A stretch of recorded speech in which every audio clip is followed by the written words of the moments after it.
Ladies and gentlemen, we're back, we're better, and what good is a weekend without any Rainbow Six Siege going on? You have things such as the reload event going on, but right here is where it's all at. I'm Sino, joined here by my main man, Painless. We should be having a great day, a great matchup, and this stream is not going to go just beyond us, but we will be going for a while. So make sure you stay tuned in, refreshed, and hydrated. How are you doing, my man? Not too bad. Woke up a little bit late today, but got myself around and ready for this cast. I'm looking forward to the matchup that we have today. It is, I believe it's going to be, yeah, No Mama's Way versus OUTLAST Black is our matchup for today for the first game that we have.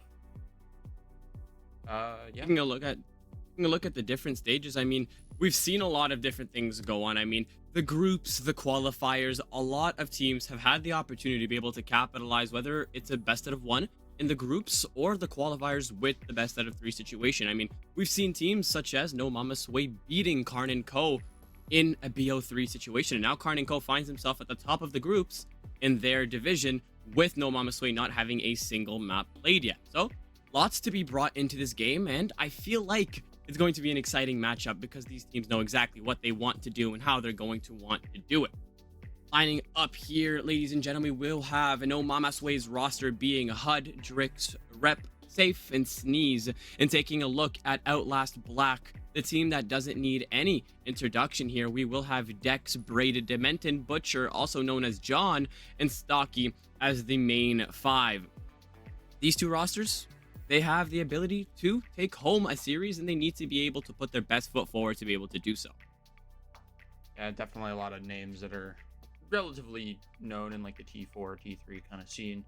I'm sure if anyone's been following that, you'll recognize some of these names. So a lot of start talent on both of these teams. Obviously on No Mama's Way, you have the former T2 IGL of teams like Monkey Business and Sway back in the day of HUD, along with his troops that he has around him to help get them over the line. The side of Outlast Black, an organization that has a number of different teams across a number of different regions, I think, at this point. Good, Yeah, good completely. players on both sides.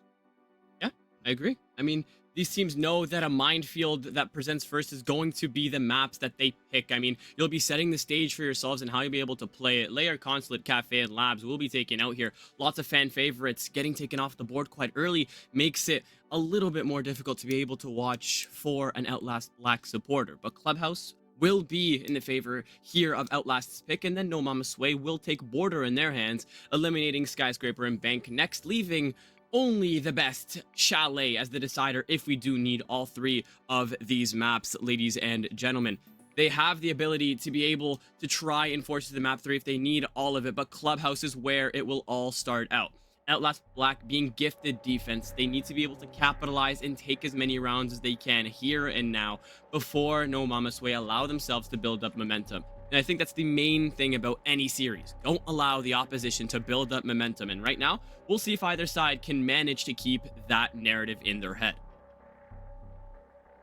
Yeah, getting into Clubhouse here, it's a little bit more of a standard map. It's the only map in the competitive map pool that has never been taken out of the map pool and then maybe put back in, or maybe not even put back in. So it's been plenty of time for players to figure out this map and figure out the best ways to go about taking into the map, defending the map, and making sure that they can put themselves on the victory stand. So getting into the bans here, we're starting with Outlast Black's attacker ban.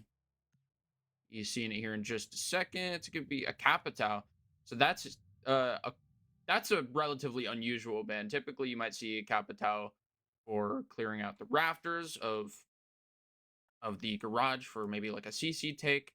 There's a number of other different use cases for it. You can use it for maybe flushing out the bathroom over on the gym side, and other areas in the basement, maybe on the like the moto door and areas of that nature. Plenty of different areas that you can flush out with the Capital. Blackbeard, much more standard of a ban. Shields are still very powerful since their rework many seasons ago, Blackbeard being one of the more potent.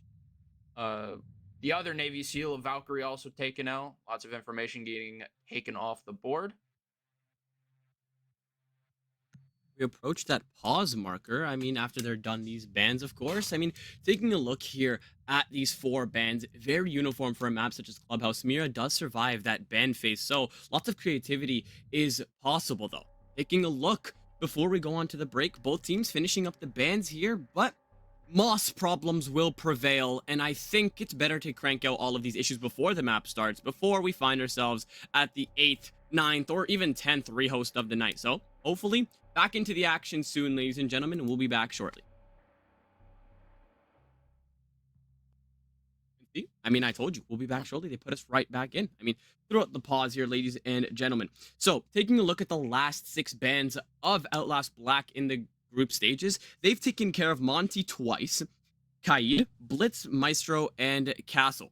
So, these operators, they've managed to take care of one. They haven't been taking care of Blackbeard or Capitao, but ever since his recent changes, Blackbeard's been a lethal person on maps such as Clubhouse in terms of getting critical map control. So, taking him out is nothing form except of a staple ban. Maestro, though, remaining on the board as Outlast Black will go against their own ban and continue to prioritize him. He's lethal on this map, and hopefully they can manage to prioritize his ability. Just to double check, Outlast Black do like running the Maestro? Is that what you're saying? I mean, they banned it the first 2 times in their last group stages. They banned him twice alongside with Monty, 2 maps in a row. So a little bit interesting that they're going to leave him on the board and continue to use him as the operator, as their point man for the denial. I suppose that is interesting, if considering the amount of times they are banning him. Yeah, quite interesting indeed. But taking a look at how they're going to play it out, Basement is going to be the name of the game for the first round of the day. So they haven't brought the Mira. They've surprisingly brought an Alibi. I don't know if it's just because there's a pause. It's a little bit of a troll pick while they wait for that timer to be fixed up while they get all of the issues taken care of. But not having a Mira is critical. We didn't see the Tobaro as well, as he isn't going to be accompanied by the Kaid since his ban.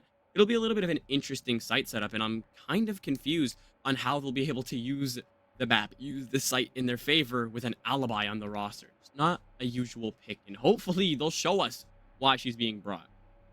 Well, as you said, it might just kind of be like an AFK sort of pick, just choosing something while we're taking this pause. But while Alibi isn't the best defender from an objective and more logical standpoint, she is a 3-speed. She does have a secondary shotgun, and she does have a very good weapon in the MX4 Storm. So maybe in the first round they might be trying to play into just more of like a rank style where you just kind of maybe it's going to be like on a solo room or whatever. What were the other operators they had? They had Ella, they had Maestro, they had Alibi. What else did they have? You happen to remember? I think it was changing out throughout just because the timer was paused, but I think they need to stay relatively flexible, on their toes and ready to be able to switch out their rosters, because I think it's going to be a problem here if you bring a troll roster, regardless if you're on a weird roster in the first round. I mean, there's lots to do here, but as of now, all of the baiting has finally come to an end, ladies and gentlemen. We'll get out of your ear, grab a quick drink of water, and we'll be back after a quick break.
Ladies and gentlemen, quick break, and we're already back. I mean, just look at the excitement to be able to get back into the game.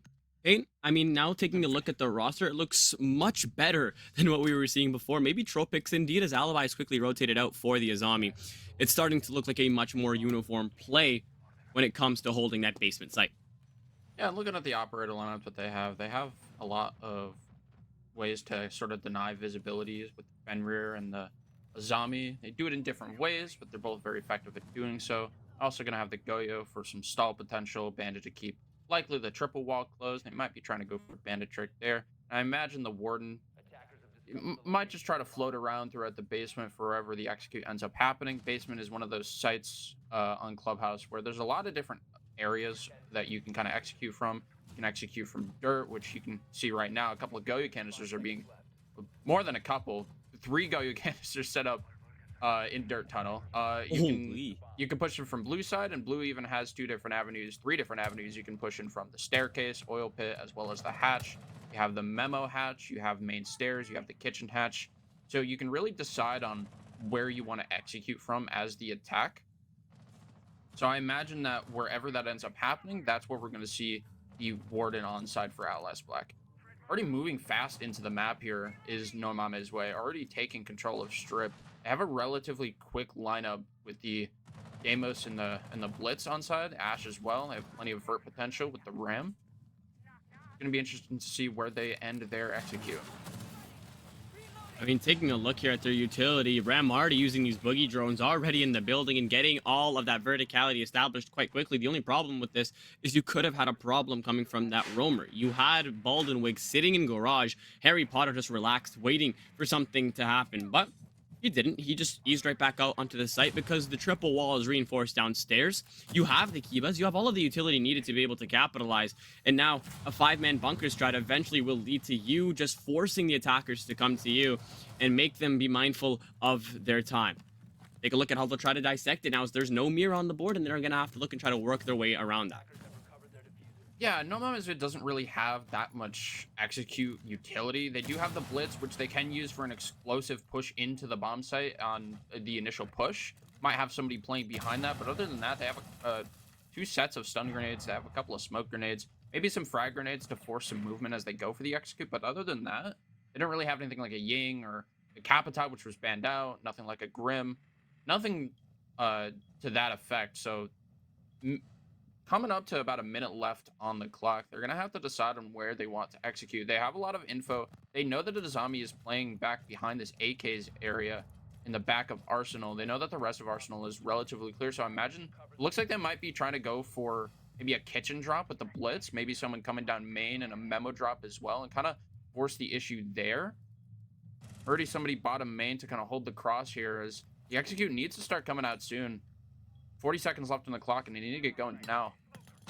I mean, utility starting to get used here. Frag grenade almost limiting the life of Dementids and Baldenwig, but as they look to get down into the site, it'll be a down here for Huds, and Sneeze and Rep will go down in the meantime. It's all burst into action here. Blitz left, Case loose, and now it's left at a 2v5 situation where it'll be Drixon safe to try to find something, but the passion, the hold from that AK's area is just too great. The pressure too great to have to deal with here, leaving one man in a pool of defenders. 1v4, time is against you, and the clock continues to run down. Well, that kid is loose, and it'll be balled for 2, closing out the round, finishing the Blitz, and calling their round game. Yeah, I really just think that that attack was way too telegraphed.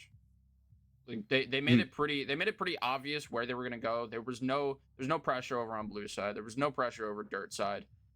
They had memo hatch open. They maybe could have tried to do something from there, maybe like a backstab as they went for this drop. But you can see the silhouettes in this replay. It's like 3 people up in like kitchen or like main stairs or whatever. There's a single person bottom main, and other than that, they didn't really have any pressure anywhere else. So they need to make sure that they're using enough like phantom pressure, enough control around the map to really move around the defenders and not let them just sit in place while you just kind of push at them headlong. They had the Blitz to try to maybe enable that, but he went down almost immediately on the drop.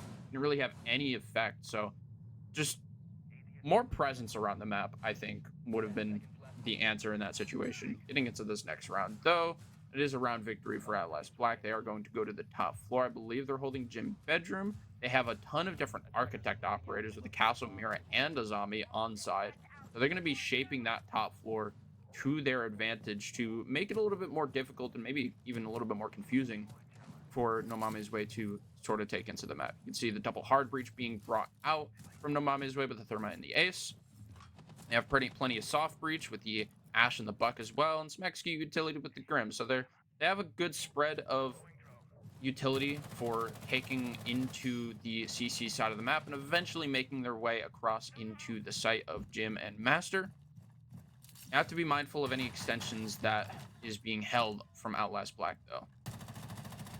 As they continue and try and dissect the defensive hold, they were gifted last round the perfect ability to get in the building within a minute, use all of the verticality, use their stuns, use everything that was needed to be able to set up a perfect execute. But it's just that final stage, that final nail in the coffin that just couldn't land, and it became a problem when you're all trying to flood down a hatch, but you haven't cleared the essential Azami, the person sitting in dirt, and you haven't used any pressure onto dirt to be able to try to rid of said pressure. So things to be addressed for this next round. In Gym Bedroom, a very good site as well for the defenders, as long as you bring the right operators, and that's what we're going to be seeing. The Mirror, the Castle, the Azami, alongside with the Denials being the Mute and the Jaeger. I mean, this roster is one of the best and ideal ones to be able to try and make this defense successful.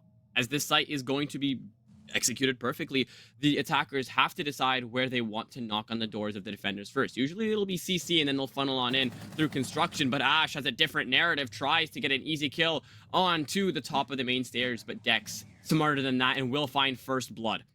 Yeah, keeping an eye out for any sort of lurks coming down from bottom main. Not a lot was happening outside of the control being established by CC. You have to imagine that maybe they thought that No Mame's Way learned their lesson and was trying to go for that extra pressure. They did try to do so, and as they start to push their way into Logi, somebody in the hatch, somebody walking into Logi itself, they managed to take control. Now they just need to push their way into the bomb site. I mean, a reset needs to be seen here because that Grim is down, but not in a good amount of time, as Dex will find two. One for himself and one to finish off his teammates' work, as HUD's left all by himself, looking to claim some bodies and logistics. It's all fallen short. You had the pressure needed. You just couldn't capitalize. As we approach the 30 seconds mark, they need to have a response. They've lost two bodies now, and not a single bullet has been shot towards the defender, let alone landing one. As now the stun pushes off Castle for a certain amount of time. He switched to the shotgun, trying to rely off of the swing. These defenders have no intentions of swinging anytime soon, but HUDs catches the one man who wants to swing and will find the easy frag. Dementeds, you have your shotgun out, but not before Dex will use his super shorty to take care of you, and that'll be Bald in the depths of Gym to close out the round. Yeah, I mean, a lot of space was given to No Mame's Way. They did have the extension initially. I think the silhouettes indicated that they had some people over by CC, but they eventually you saw there was an Azami bear on the CC window. I imagine they threw that there as they reinforced the con single into cash. They then rotated a mute jammer over to that side of the map, and it kind of forced them to eventually funnel into con. They did manage to get all the way into Logi, but Dexy, just holding down the main stairs, is able to just blunt the push entirely, just due to the fact that there was only two ways that the attack was really coming from. There wasn't really any highway pressure either, and so the Azami you saw over by the master window for so long was able to just kind of sit there. Just not enough, again, not enough presence in other areas of the map, not enough phantom pressure. There was the attempt of a backstab from the Ash, I think it was Reapers, down in the first floor bathroom, but that got shut down super early. So there's a bit of a timing issue to it as well. You need to be able to time that counter aggression, that counter sort of like backstab and things of that nature. So they need more presence, once again, more phantom pressure, and they need to be better about their timing of these things. Moving on to CC, as OUTLAST Black have won their first two defensive rounds. Lots of hard breach and anti-wall denial being brought to get this wall open. It needs to be the first step that happens for anyone attacking CC. It looks like they might be trying to go for using a lot of different pieces of utility to get this wall open. Maverick on the bottom left, Ace on the bottom right, and EMP just for safe measure. They get the wall open, and they have plenty of space to work with now.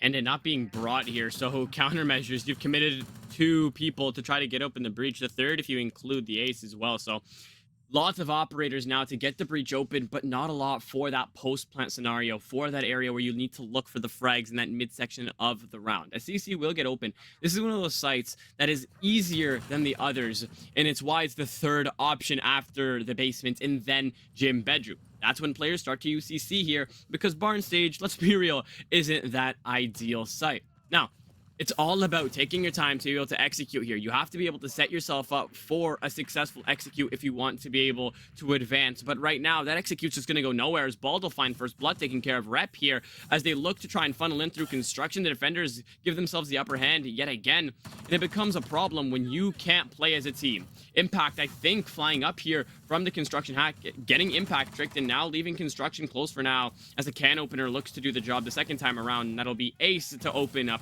on. Below 90 seconds left on the clock, and it looks like they have completely abandoned the CC and Garage side. They're not even going to try it. The Azamis, too heavy to deal with on Garage, so construction seems to be the next point of attack as Drix and Safe team up here. Frag Grenade baits out Bald perfectly as they'll find 2 kills in a matter of 20 seconds, now putting them in a very ideal spot to be able to try and execute. 4v3 as we get down to the minute mark.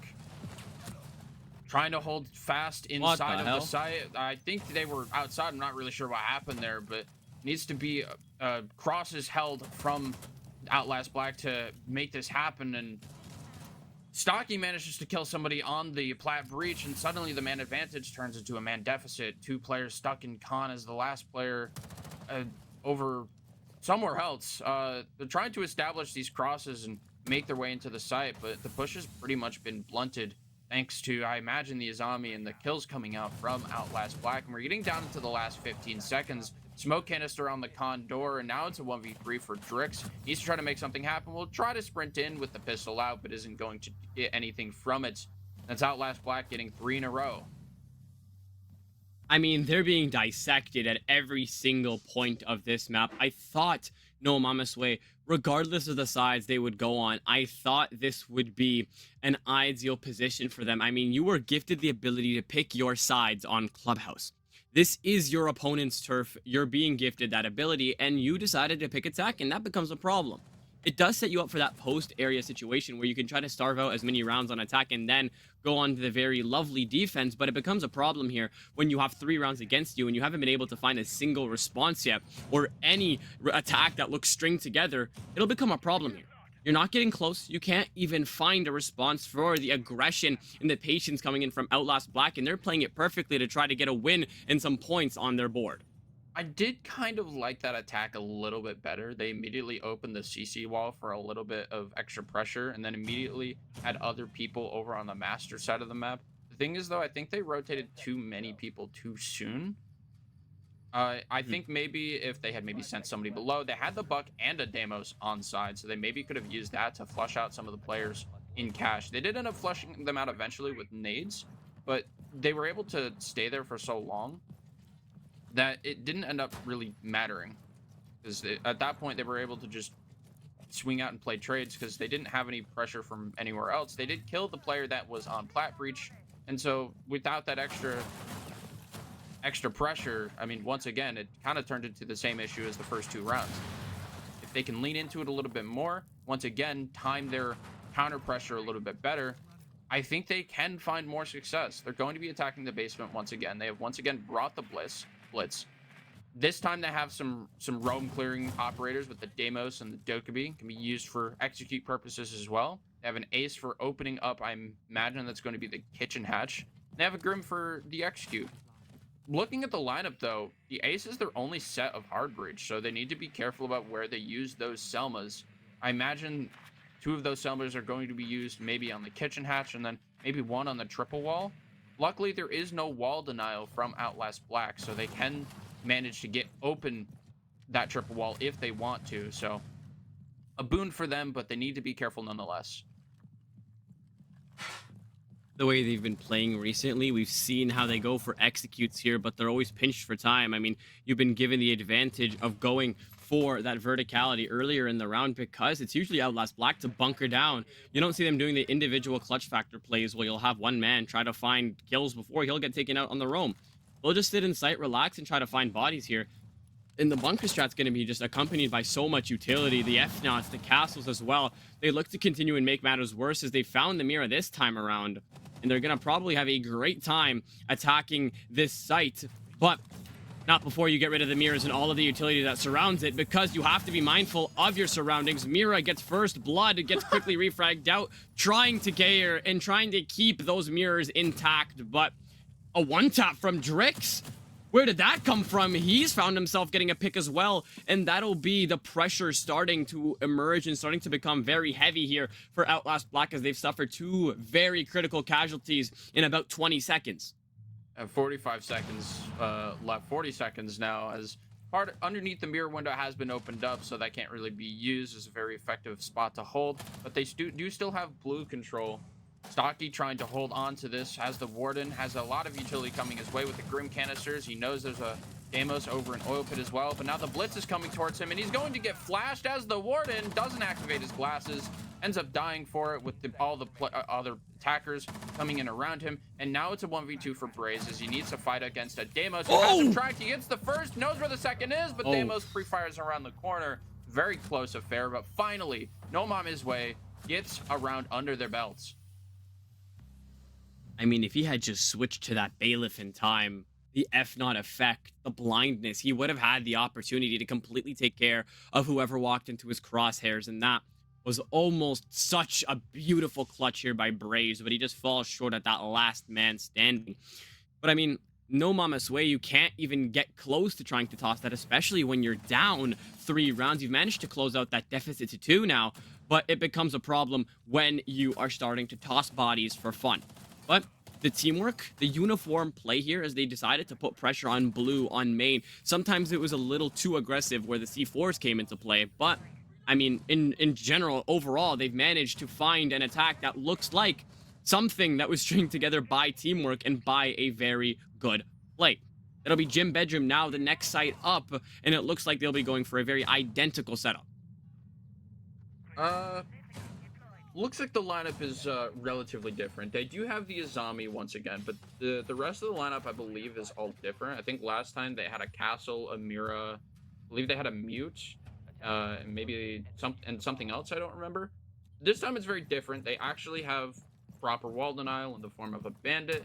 They have an Aruni, they have a Fenrir, and they have the Sentry, who is bringing the shield. I imagine that's going to be on the top of red stairs, likely going to be holding that down. I imagine the Aruni Gate is going to be at the end of Red Hall, more towards the CC wall, to kind of assist in keeping that shield intact. So they might be trying to go for more of an extension where they kind of stay on that side of the map this time. Last time they kind of played to extend early and then fell off relatively early, reinforcing the wall, setting up the mute jammers. This time I imagine they're going to stay there for a little bit longer.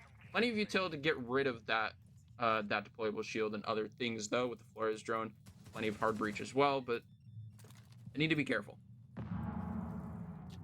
As they look to find some utility, now I'm realizing what you're meaning. Outlast looks to extend out into the areas of CC and Cache. They weren't holding it as heavy the last time around on Gym Bedroom, but looks like they've changed up the narrative, as they do have the shield. They even have the DMR in Aruni's hands. Every single thing that they could use to their advantage has been brought. Mira is lacking alongside with the castle, meaning external play is very vulnerable here, but right now it doesn't look like no MAMES WEY is concerned about that. Looking to take Cache and CC first and then look for anything else later. Sledge will be the man to take Highway next up, but it's all about being mindful of the time. So far, they're starting to find their lining, their timing. They're starting to play as a team, but it's all about who can find that first blood and who can continue to terrorize the team. Vault has been an absolute weapon alongside with Braze, and for no MAMES WEY, you only have Drix, who's been able to win his gunfights almost every single round. Yeah, Braze and Butcher, I think that is, making a lot of effect. A swing comes out from Kitchen Sneeze, not expecting a player down below. Another kill happens where Safehold takes down Stocky as well, though, so the man count stays even. It's a 4v4. Quick peeks coming out to see if maybe they can get a free pick onto the Bandit playing towards Pirate. But 50 seconds left on the clock, and there is a little bit more counter pressure established this time. They actually have people on Highway. That said, they ran out of hard breach capability a long time ago, so Not going to be any ability to do any more of that. Hopefully they won't need any more of that. And they're still in a zombie on side. They use the last of their Kivas, and there's still a Nitrocell on board as well.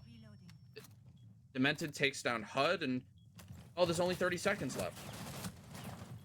As the external play doesn't work out here, you have to be able to capitalize. Otherwise, Dementeds will find your head. That's a triple kill from him. Definitely the play of the round here. Flicks on to Construction, punishes, and decides to find the person that's on the external play, taking care of the sledge as well. What a way to make yourself go 0-5, if I'm not mistaken here. And that is where aim becomes critical. You have to land those shots, especially when you're down rounds, and it'll be Outlast Black to continue to find that terror rain that they've been finding these last couple of rounds as they grow their advantage back up to 3 rounds. I do want to give Outlast, or No MAMES WEY, a little bit of credit, though. Despite the fact that maybe they're not winning these rounds, it does feel more like a joint effort and actually fixing some of the mistakes that I was saying they were making in those first few rounds. They did actually have a player on highway this time. They were actually collapsing into areas from different avenues, and I feel like if they can actually capitalize on that, maybe not miss their shots and actually have a successful cutoff from highway, for example, they can actually win some of these rounds. So going on to, I believe that is the basement, as it was the only round that No MAMES WEY did end up winning. Have plenty of utility for the execute. They have the Grim and the Dokkaebi. There's a Blitz as well, like they've been bringing every single time. This time it looks like it might be a little bit more of a roam. They do have the Solus being brought by Butcher. They have the Legion being brought by Stocky. They're playing up on this top floor. I bet to fall off when they can. They even have CC Wall reinforced with a Mute Jammer on it. So likely looking to stay up for as long as they can. This wall is going to get opened up, though, as the Jammer is EMP'd. Ace Charge goes onto the wall. And they do have the double hard breach this time, so that isn't going to be an issue like it was the last time they attacked. I mean, I just love the playstyle coming in here from Outlast Black. They never cease to amaze me, just rotating out every single playstyle. One round, we'll see them bunker down. The second time, we'll see them bunker down, but with a Mira. And the third, no Mira. But we'll be finding ourselves all across the map with different pieces of utility. And I think originally, this was meant to be a little bit of a trick here to waste out some time, as everybody now is all cuddled up right back in the site. What was once a second floor and first floor hold has now just converged into bait out the attacker's time, and it looks like it's doing that job perfectly, as Blitz is being mindful of every single corner, not leaving any space uncovered, really trying to take his time and clear. And that is going to be absolutely beautiful coming in here from Outlast Black, as they can continue and run down the clock, all comfortable in sight and not having to take a big risk. External play coming in here from Sneeze. He looks to make way with his first call. Definitely spotted here, looking to just walk down the hallway, take a gunfight. But what is a zombie looking at Dex? The comm didn't go up, but quickly refragged here before it could be 2, leaving it right back at level as we approach that 1-minute marker. The hatches are just now getting opened, and these attackers need to find a response. Your main man has gotten taken care of, and Dex as well. That utility from a zombie is absolutely lethal that late in the round. And they're going to have to try to find themselves a good, strung-together execute, or we'll be seeing something as uniform as the first one, where a zombie, or the person sitting in the place of the zombie, just sat on top of the workbench and took care of anybody who walked into their crosshairs. Getting into the last 45 seconds of this round, it sits at a 4v4. There is still a little bit of execute utility with the Grim, with the Blitz. The Blitz is over in dirt. I imagine going to try to burst their way in through. Might hit a Goyo canister on the way in, so they need to be mindful of that, but they need to start making this execute happen, and somebody is retaking these zombies' position. They know about it, but it doesn't matter. HUD goes down to Butcher. Safehold gets the trade. It gets another one, gets a third, and Drix goes for the cleanup on Dementeds, and suddenly No MAMES WEY gets all the kills that they need to finish out that round, and they get a second round under their belts. I mean, you really just relied on one person to be able to find it. It was the man who dropped the hatch. It was a double drop, but it was just one man by the name of Safe to find 3 kills in a matter of a couple of seconds to be able to execute that. I mean, walking away from the split, you're now on defense with 2 rounds in the pocket. You've closed out the deficit to just 2, but it's all about how you continue and address that teamwork. It was beautiful. You have one man trying to find that gap, pulling on that string, but just can't find that second kill. Bald and Wig continues to punish, but he looks to get aggressive again with that SMG-11, and at range, range when that AK-12 is pointed right at your face is not as effective. That drop, though, from one man and one man only, Safehold continues to go on his clutch factors. He's 7-5 and keeping his team barely on in this first map. Yeah, I'm not sure how I felt about Sneeze trying to go for that sort of almost like a 1v5 kind of gap hit. He did manage to get the first pick, and I think the reason that a zombie wasn't really looking at him is because the Goyo had seen Sneeze walk into bottom main and probably thought they were coming Memo. You kind of saw the Goyo looking at just staring at Memo as Sneeze pushed up that hallway. Kind of caught them off guard, but he only got one for his troubles. I really think if maybe he had called some teammates over to play off of his gap or something to that effect, that could have worked. It ended up working anyways eventually, but not for the reasons that I imagine Sneeze was hoping. Maybe just a little bit more team play and calling his teammates over to maybe power with him will be good for future rounds. But we do move on to the second half. We swap sides, and now No MAMES WEY has the opportunity to be the defenders on Clubhouse. They have brought the Mute Smoke, brought us some Architects with the Azami and the Mira. Pretty typical for the basement, I would say. There's Drix on the Warden trying to hold these main stairs as well. If anybody's not careful, it might get caught off guard, but based on the Habana on drones, I imagine he's going to get spotted out of here pretty soon. I mean, it's really all about keeping one play uniform. If it worked out for you, and I'm speaking on OUTLAST Black, they held downstairs the first round, and they did it beautifully to win it on a complete 4v1 sweep. If it worked the first time, why change it the second and third? I mean, you've won it the first, and then you lost the second and third time when you tried to switch it up, and that's a problem. Something that needs to be addressed here, because they could have been walking out of this half with 5 rounds in hand. That one round they lost was completely uncontrollable in terms of teamwork, but that's the name of the game. C4 raining out the window, landing on the ground, but no connection. Safehold left at 1 HP now and will remain that way for the remaining 90 seconds left on the clock here. As the execute starts to string together, they're finding the drones. They look for that utility to try to clear here. It's all about what OUTLAST Black can find and how they can continue and capitalize off of their utility. Twitch, though, needs to find these mirrors before it's too late. We talk about that late round stage and how teams usually are not mindful of their time in the clock. As the first Mira will remain intact, that Twitch drone gets shot out quite easily, and Monty looks to make his headway into the dirt tunnel. Smokes are being used, the damage is being dealt, but there's only one Toxic Babe left in the pocket with 50 seconds left, and that's definitely going to be a problem here when it comes to that post-round scenario when Monty's planting. What are you going to do? Because you only have one C4, no impacts as well, making matters worse. Grim remaining on the board also supplies him with the ability to just flood down a certain area of the map and have a great old time. One man behind the oil rigs is not going to be live pinged out here by the Grims somehow, and it's all about who'll find the next kill. That's first blood at the 30-second mark. Dex gets taken care of. Safehold will be teamed up here with Rep to find the next, dealing it out level, but he will finish off the Monty, and it'll be Sneeze to find the next, putting them up 2 bodies now. Someone needs to find a response. It'll be Bald, but have you checked Dirt? No, you haven't, but you'll be able to go, flick, deal the damage that is needed. 9 seconds left, and there's only one man to be able to try to close it out here. Being able to find the case in 4 seconds left, you have to be able to isolate the ones, and Buck caught off guard by the clock, the areas, and the amount of angles he has to hold. And what a beautifully held round here by No MAMES WEY as they look to continue and find themselves on the board. Yeah, they do manage to get that round, but it's barely, right? Like, it's a 1v1 scenario. If he gets just a little bit unlucky with some kind of like a random pre-fire from the Buck, granted the Buck's not going to know where Safehold would end up being, but really a lot closer than it probably should have been.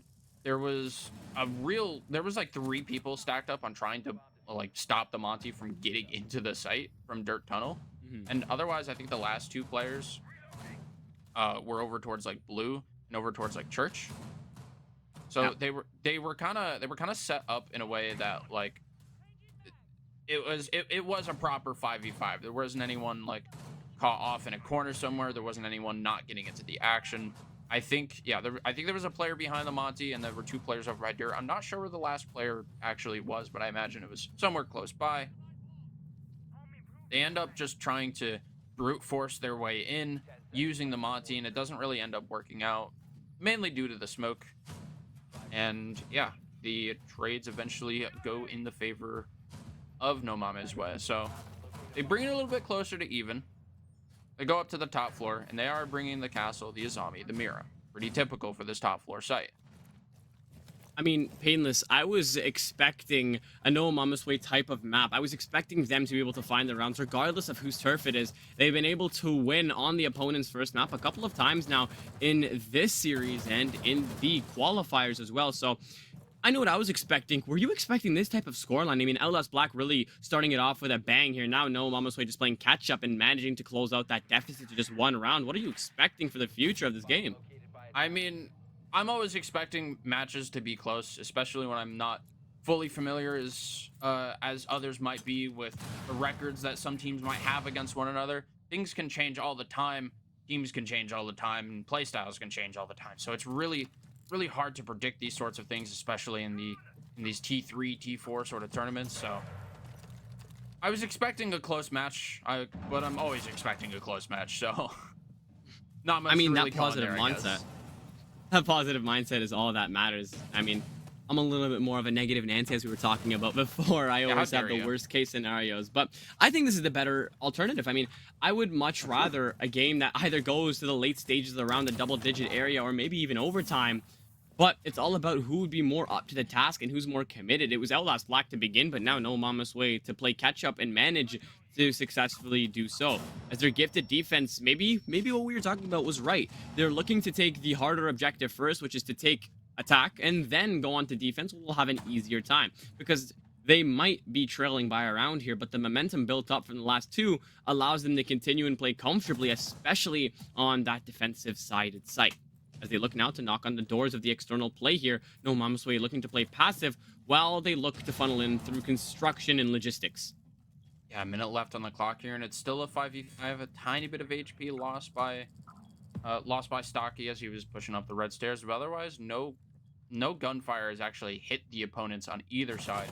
So now Stuck and Jim kind of bunched up, needs to try to make something happen. Reapers will take down Dementeds and put the man advantage in favor of No Mama's Way. And the thing is that this site is so claustrophobic, though. There's not too many places to stand, and the execute starts to come through.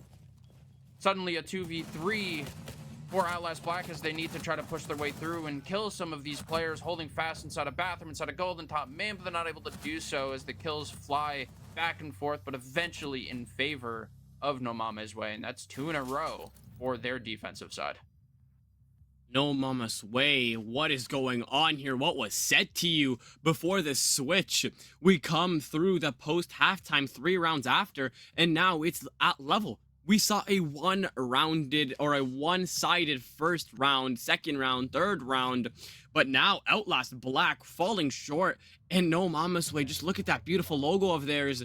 I would honestly be expecting them to be smiling even more than that, because they have found that comeback, they found that comfort, and now they're playing as a team. We're seeing them actually use the utility needed. We're seeing them bring the operators needed, and I think it's beautiful. This is how Siege is played, and they are definitely committed to continuing to further either this advantage or looking to just take this map right here, right now. I think a part of the reason for the increased amount of team play compared to when they were on the attack and maybe having a little bit of trouble with timing their counter pressure and phantom pressure and things of that nature is just the nature of defense itself, right? Like on defense, the time is on your side, so you can afford to sit in a position and kind of wait things out in a lot of cases, and you're able to more easily establish crossfires within the map as well. So it's a lot easier to establish that sort of team play. You don't have to worry about anything like phantom pressure.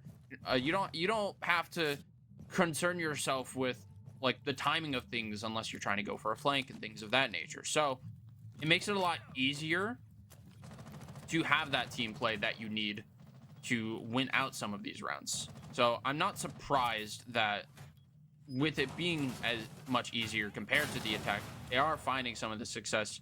I'm trying to think as to what the issue might be for OUTLAST Black and why they're not getting these rounds over the line. There's always two sides to a game of Siege, and while there is more effectiveness from No Mama's Way, there also has to be some kind of fault happening on the side of OUTLAST Black, hoping for their sake that they are able to fix that if they want to continue in through this matchup and eventually get the win. 2 minutes left on the clock. Vertical being worked onto the single wall, making sure that the bandit trick can't come through from Reapers. He's almost taken out. There's a mirror window on that wall as well. Nitrocell comes through. It's not going to net anything though, and that wall does end up getting opened up. So they need to be mindful of all of the new angles getting opened up from Outlast Black onto No Mama's Way. I mean, I'm pretty sure that C4 just got shot out the sky. Locked out here from Outlast Black. They're committed now to finding this execute. Again, construction seems to be that execute's the main idea, which I don't understand. You have Maverick on board.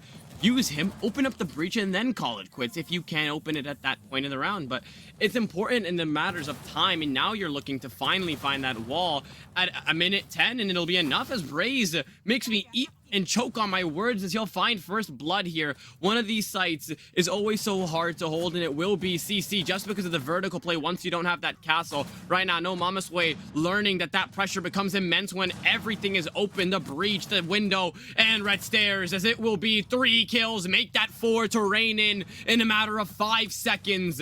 Outlast waking up, rising to the occasion. They just don't want No Mama's Way to take the advantage nor the lead.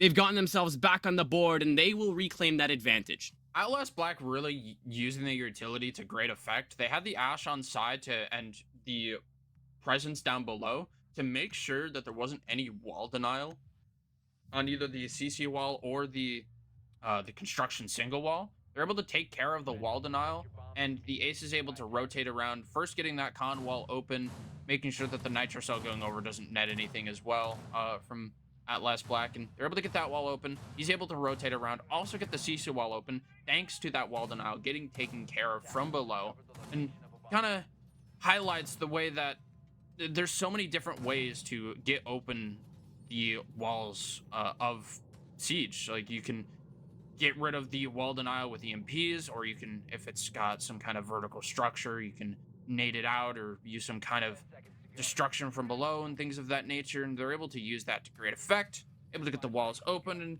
suddenly there was just nowhere that they could play. They didn't even need to take Garage, as everyone else died within the site, leaving that Azami as the last one remaining. And yeah, really good utility usage from Outlast Black to force out the utility from No Mama's Way. So it was really nice to see. But going back onto the defense of Basement, it's the same lineup from No Mama's Way. They've brought the exact same operators on the exact same players. Imagine the defense is going to be relatively similar.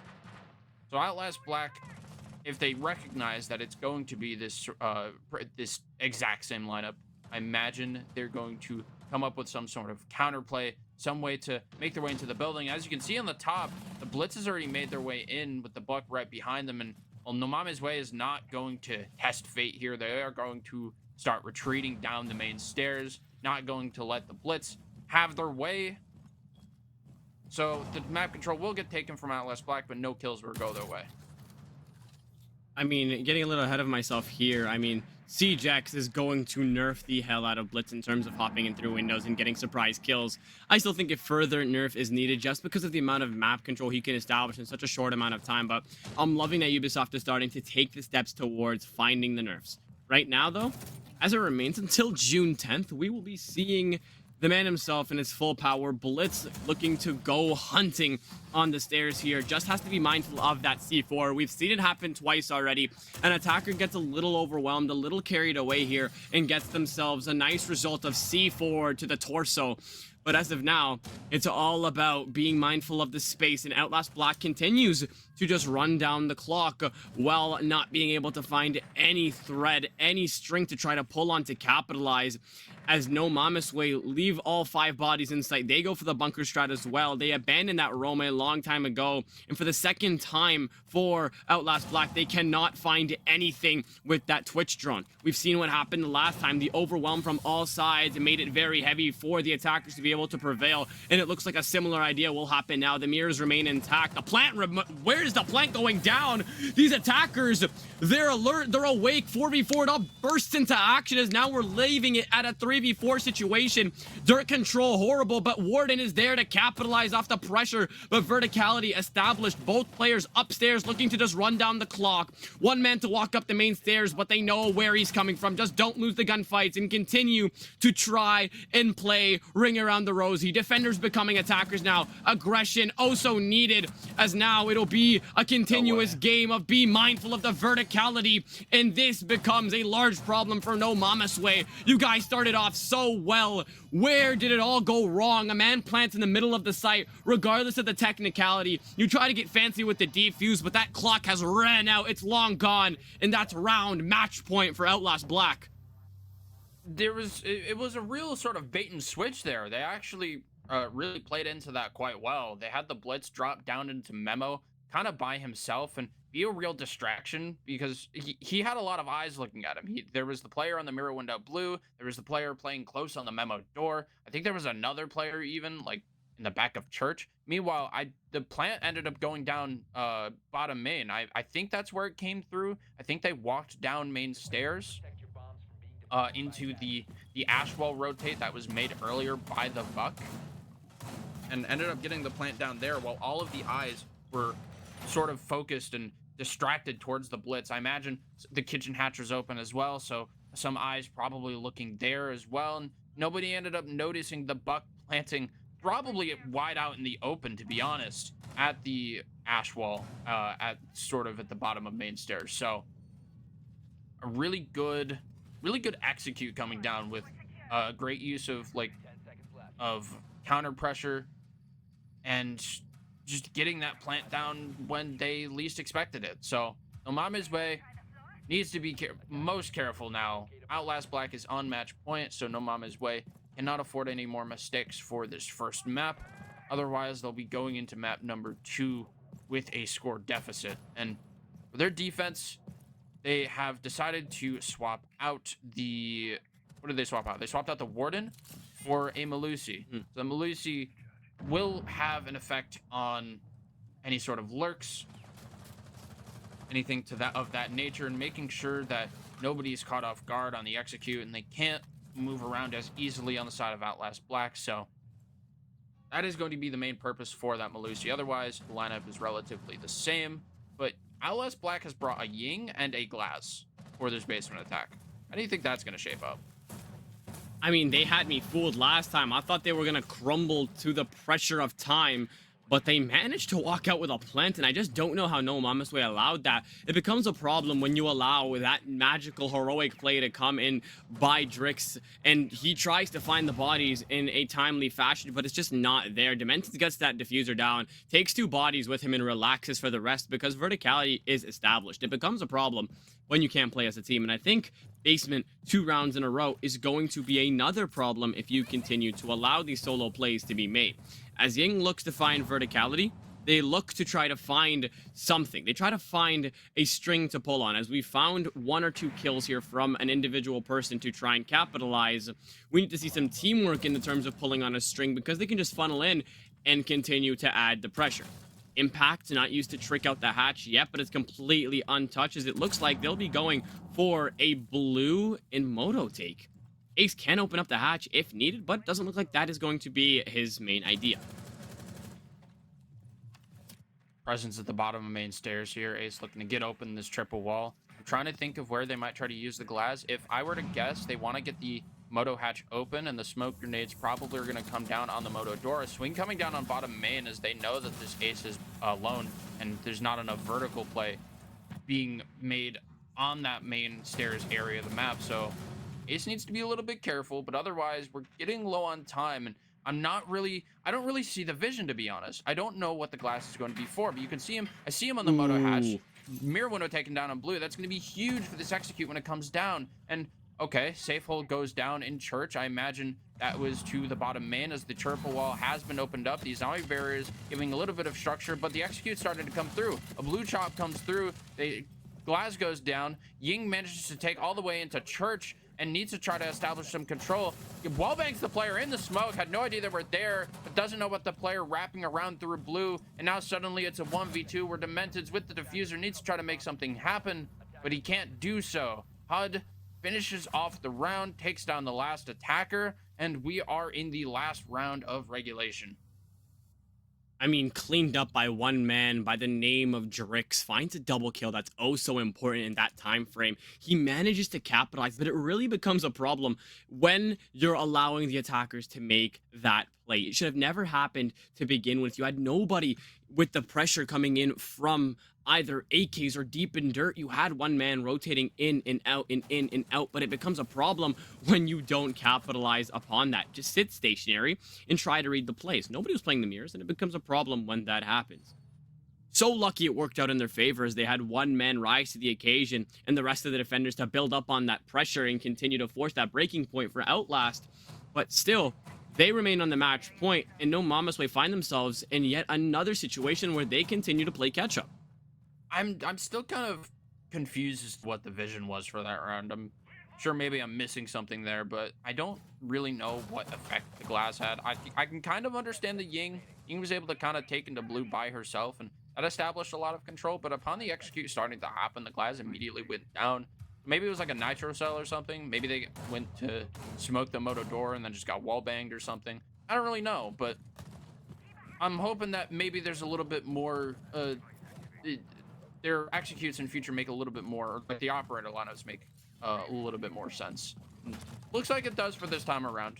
They have brought the double hard breach, with even some hard breach charges on the Grim as well for this gym attack. They have the thermite. I imagine that's going to be for opening up the CC wall.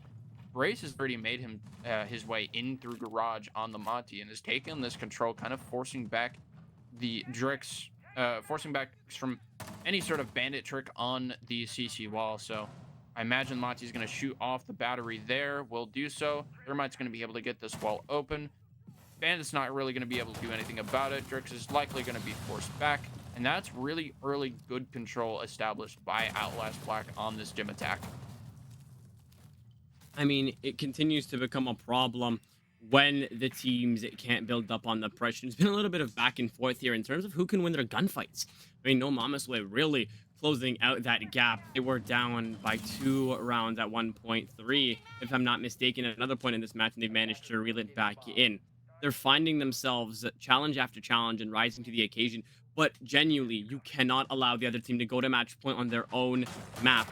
You were having a great couple of rounds in terms of the momentum built up, but now you haven't been able to capitalize upon that.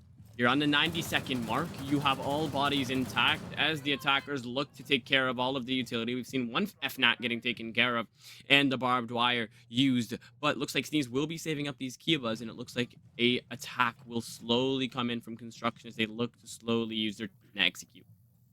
He's already knocking on the door of the bomb site at the moment. Already made his way all the way through con. Flank watch being held onto the Solus, and they'll get taken down. The flank mistimed, not going to work out, but and despite having the flank watch being held, 2 other players, Dementeds and Butcher, names are throwing you off, get taken down in the process. Another one gets taken down as Sneeze goes for 2. This is Zami holding fast in Jim, and suddenly everyone just dies from No Mames Way.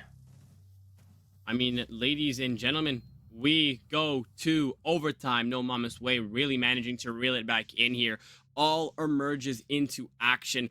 I mean, construction becoming an absolute bloodbath, and the graveyard continuing to get built up here by one man. Sneeze managing to use his time perfectly, safe, capitalizing upon that, and that is the team to be able to push it. Now, I was criticizing their ability to play together, find their 1v1s, and push their round advantages because they haven't been able to find any lead in this series. They've only been playing catch-up. But as it's left level, they are going to be gifted a max of 3 more rounds to be able to try and figure out who will be the winner for this map. Yeah, so we move ourselves into overtime. No Mames Way will have the first defense. Once again brought the Miro, once again brought the Mew and the Azami. Keeping consistent with how they want to generally hold these sites, but switching up some operators every once in a while. You can See the Ying and Blitz being brought out from Outlast Black, so it's a good read to bring the Warden back into the fold this time around. They just need to last until later on into the round, into the execute. So just need to be careful not to lose their life early. Same can be said for a zombie. Lots of barriers still in her pocket, so needs to be mindful not to give up her life early. She will get spotted on a drone pretty early on as well. Careful not to get caught out early as Outlast Black start to make their way around the building, figure out where they want to go in from. They're kind of walking around on the outside though, as they see the zombie retreat into secret as well. Probably going to try to make their way in soon. As they now look to knock on the door of the defense held out here by No Mama's Way. You have been playing catch up forever and ever. You're on your home turf. You look to have a response. But the question is, are you up for the task? Only there when the rounds come to the breaking point and you're on the verge of losing your map, but never there when it comes to trying to take the lead here. We see their attacks and defenses crumble when it comes to the ties, and hopefully that won't be the name of the game this time around, as they'll be gifted that basement take yet again. They'll be holding downstairs. They'll be gifted all 5 bodies. They always go for the passive sites here. For both sides, really, we haven't seen too much aggression in terms of having a roamer, but in terms of aggression through verticality, Demented sticks his face through that skeleton key verticality and will find the face of Sneeze just looking up at him. And that operator, that one-man warden, will be critical for that post scenario when it gets below that 1 minute clock, as Ying is going to be presented alongside with the flashes in Buck's hand and the flashes from Blitz's shield. Becomes a big problem here for No Mama's Way, losing first blood and losing a man advantage. You've lost a critical operator now, and it's all about how you can try to find that refrag. Blue fell short the last time you allowed Ying to flood as you look to get aggressive to try to counter. That Blitz makes matters worse and continues that pressure here. Somebody's gonna have to choose where they want to look, and it looks like Blitz looks to sprint away. Luckily, the Yings will hit him as well, but it all bursts into action as Rep will take care of Rage, but Rage taking care of Drizz before that can even happen. Somehow Dex wins that gunfight, not landing that flash. The plant goes down, Ball takes care of Rep and safe.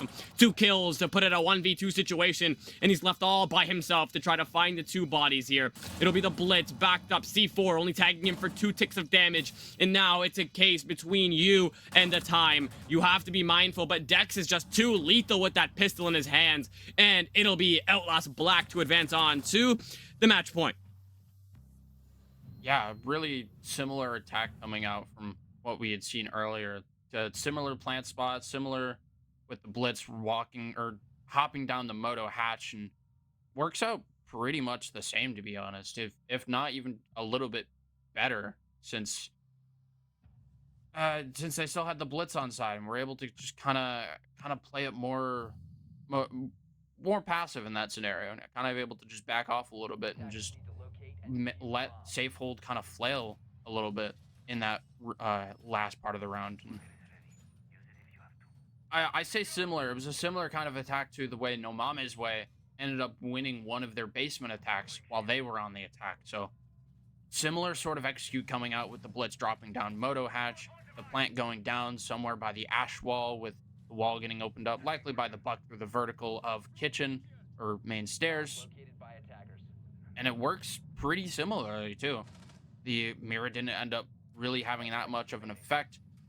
And yeah, good stuff out of Outlast Black in that round. And now they have 2 chances here to close this out in overtime and push them onto the next map with the advantage.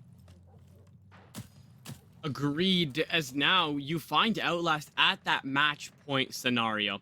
No Mama's Way, I can't say anything except this is how they play. We've seen this happen in the group stages.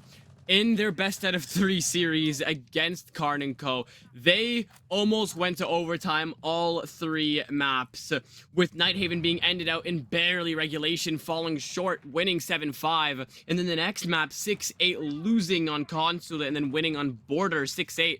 I mean, OT seems to be the name of the game for this team and this team only, so they're following in their footsteps previously. They've managed to win when it's not in regulation, and the question is, will they be able to fall into that same narrative?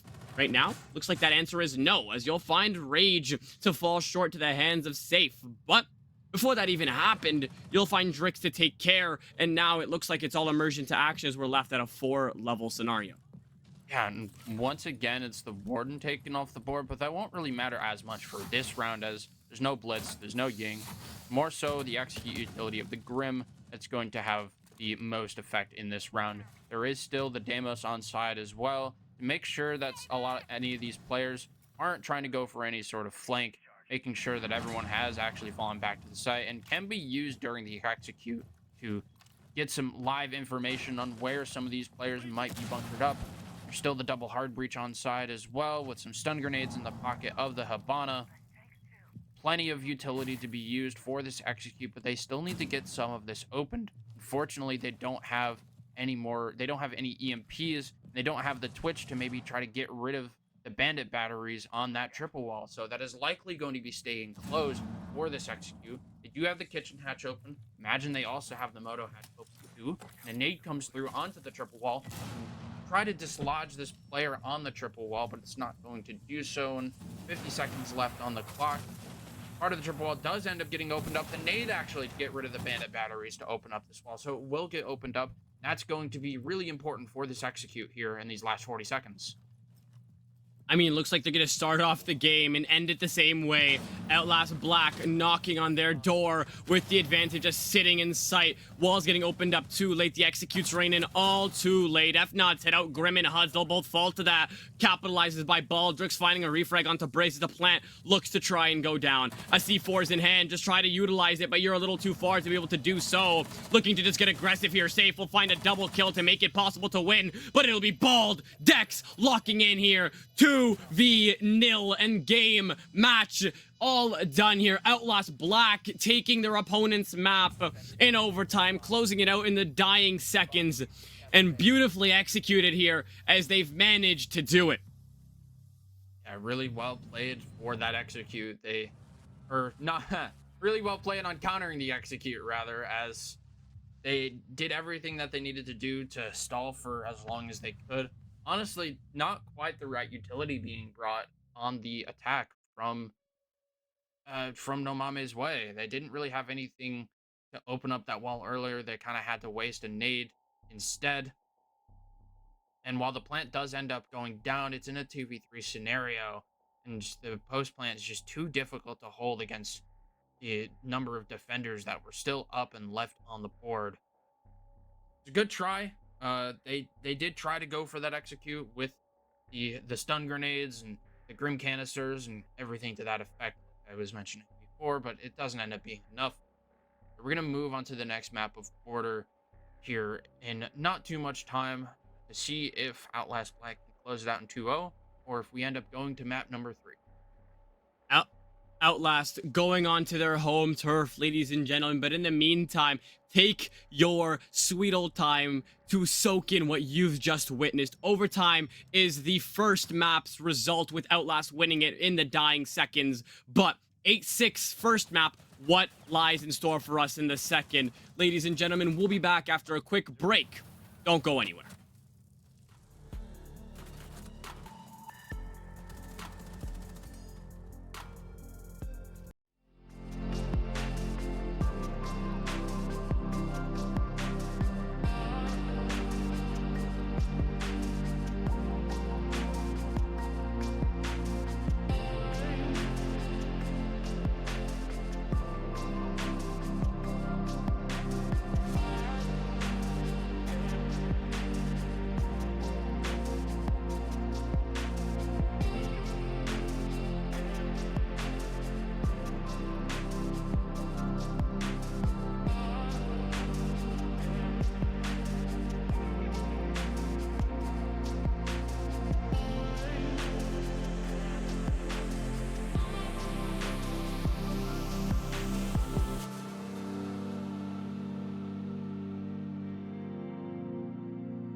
ladies and gentlemen, we come right back from the break quite quickly after that cinema occurred in overtime. I mean, Outlast Black really looking to go up. They're here for the occasion. They're here to capitalize, and they are doing great.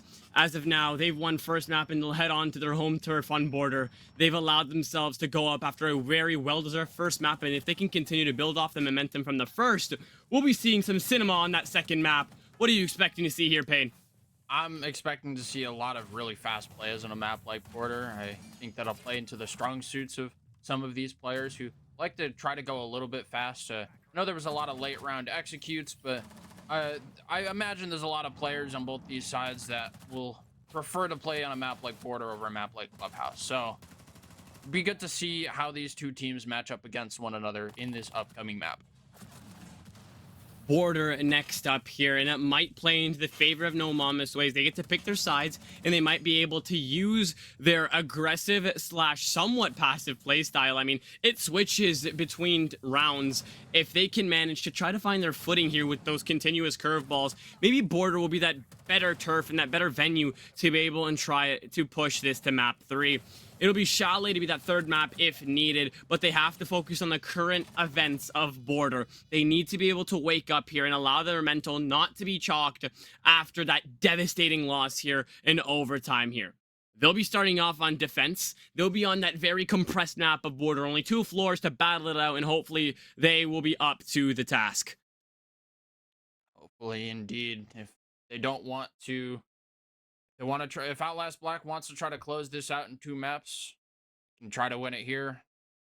Ideally, they don't let it go to a third map, but yeah, that's remains to be seen. It's up to No Mame's Way to try and fight back and try to come up with some strategies and some ideas to make it happen. Border is a very different map from Clubhouse. It allows for a lot more. It's a lot more gunfight heavy. There's a lot less emphasis on things like the hard breaching aspects of it and things of that nature. So imagine they're going to try to take advantage of that, play into that a little bit, and try to get the success that way. Subs will be raining on in here for No Mama's Way. I'll leave it a surprise. See if you can spot it out yourself. And if you can't, fly by the end of the first round. Taking a look here at the way they've been playing, I mean, Clubhouse, an interesting map. The third and fourth map, gym and bedroom, and then it was CC the round after that. Those are the 3 objectives back to back, and it's a problem when you allow yourself to allow construction to be funneled in through. Outlast Black being gifted defense first, or attack first, my apologies, really taking their time to be able to try and capitalize. When construction was becoming that main playground, that main area where all the gunfights happening in, whether you're trying to attack towards CC or trying to go towards gym and bedroom, that area of analysis, that area that they're trying to battle it out, it continued to fall for No Mama's Way. It became a problem, and now they need to be able to address that because Outlast Black finds one thread, one tiny string, and pulls on it until every single opportunity is exhausted from said string. Hopefully, they'll be able to find some rounds on their first defense and Outlast Black having to attack on this. Maybe we'll see a similar first half where one team tries to starve out as many rounds on attack and the other one will play catch up. Yeah, so starting to get into the bans here. I'm interested to see what the bans are going to be. We saw Capital get banned on Clubhouse, so I'm wondering if maybe there's going to be another more map centric kind of ban coming out from No Mame's Way. I believe it was them who, or was it Outlast Black who banned it out last time? I think it was Outlast Black. Yes. In any case, I'm interested to see if maybe they go for a little bit more of a map centric ban once again. No Mame's Way taking out the Blackbeard once again. Don't want to have to deal with that. I would say it's a lot more potent on a map like Border, which revolves around taking a lot of space. And Monty is going to be the one that gets taken care of this time around. So 2 of the 3 main shields being taken out. I know Fuse has a shield, but I'm not really counting that. And that's going to really affect the attack's ability to more easily take space in areas like CC, top east, areas of that nature, which can kind of funnel the defenders backwards a little bit. Valkyrie being banned on Border. There's a decent amount of sort of open spaces and sort of openings towards the top of rooms that Valkyrie cameras can find a lot of purchase from and get a lot of information from. Fender is going to be the last one taken down, as a lot of the map revolves around taking in through the more horizontal entrances. There's not really any like roof hat drops or anything of that nature. So good to get rid of that. Not going to have to deal with the blinding effect from the FNAP lines. Looks like a little bit of a tech pause once again. Moss issues, similar to the first map, seems. Gonna try to get that sorted out here. So yeah, I mean, it gives us the gives us more perfect time. I love I mean, Moss. I honestly love Moss as well. From taking a look at one man on Clubhouse on Friday, randomly wobbing someone and being called for Moss, but not being used, to crashing our games and delaying 2 times in a row. But that is perfect because it gives us the amount of time to be able to relax, reset, and really talk about the bans here. Blackbeard now being taken care of both maps really reinforces the narrative that shield ops are broken, especially on only 2 floored maps. The amount of control that he can take is just crazy. That's exactly what he'll get taken care of, along with Monty, my apologies. When that plank goes down and you have a Monty, if your Monty has 2 brain cells, a mouse, and the ability to move left and right when he gets meleeed, it becomes absolutely lethal for the player that has to be on the receiving end of it. Valkyrie taking next because of the amount of verticality she proves, the amount of risky and pesky areas you can put your Valkyrie cameras in and have a high reward once you land that C4. It's just too great for the attackers to have to worry about, and it makes sense that's one of the bans. That's also a ban that's been banned twice now. Fenrir, blinding out in close areas. This is a close combat map. Once you allow yourself to get blinded for even half a millisecond, or just a little amount of time, you will find yourself with the defenders pooling onto you, trying to capitalize off of that Fenrir's activation. And now, let's see how they'll be able to move into the defensive roster here that looks a little bit more gun heavy, as you'll see the Mozzie teamed up with the Doc and the Vigil. Yeah, very gun heavy sort of lineup here. They have a little bit of information and drone denial with the Mozzie, with the Vigil, kind of playing into one another in that regard. They also have the Azami and the Legion, and they're playing this top floor. I'm guessing it's going to be a bit of a CC extension. The Azami going to be playing into that. Floor is going to be used to get rid of some of these Azami bearers, as well as some cameras. In addition to that, Raze takes down Teak, who I believe is the sub that is coming in for No Mame's way, and that puts OUTLAST Black at an early man advantage, as I think they were kind of just caught off guard, maybe just caught over aggressing a little bit. So need to be a little bit more careful in future rounds. I mean, first blood in your favor as you look to continue and capitalize. Rage dealing a good amount of damage, but it'll be Dementeds to close that out. HUD finds Bald, but Bald will trade with him to make matters worse. 2v4 is not the way you want to swing out a defensive round here on Border. Not the best of situations here. You've lost a man you've just subbed in first blood, and he also had the stims in his pocket. Becomes a big problem. You have to be able to try and use to your advantage. You have to walk out of it with a head held up high and try to find the refrags, try to find something here, but it looks like that something, it might be the Twitch drone looking to claim a kill here, as Safe is 2 shocks away from falling. But as it stands, the attackers looking to knock on the door of this site, as they have bodies, they have the advantage, and definitely the more powerful weapons on these very hurt defenders. 1 hurt defender. Well, 1 hurt defender left remaining, as Safehold is now put into a 1v4 scenario. Needs to try to make something happen here, but with low HP and plenty of crosses being held, plenty of angles being held by the attackers, he's trying to make something happen. He swings out, gets 1, gets Dexy, but he's going to be traded out almost immediately by Stocky, who's holding that long angle all the way from break room. And that is a really fast and explosive take in through that top floor after getting that man advantage, and a lot of the players just caught off guard, I think, on No Mame's way. Good first impression here for OUTLAST Black. They capitalized, and now they need to continue to do that, because we were speaking on how you manage to build up your attacks, and OUTLAST Black has managed to show us constantly that they know what they're doing when they want to do it, and their ability to execute on demand in a timely fashion.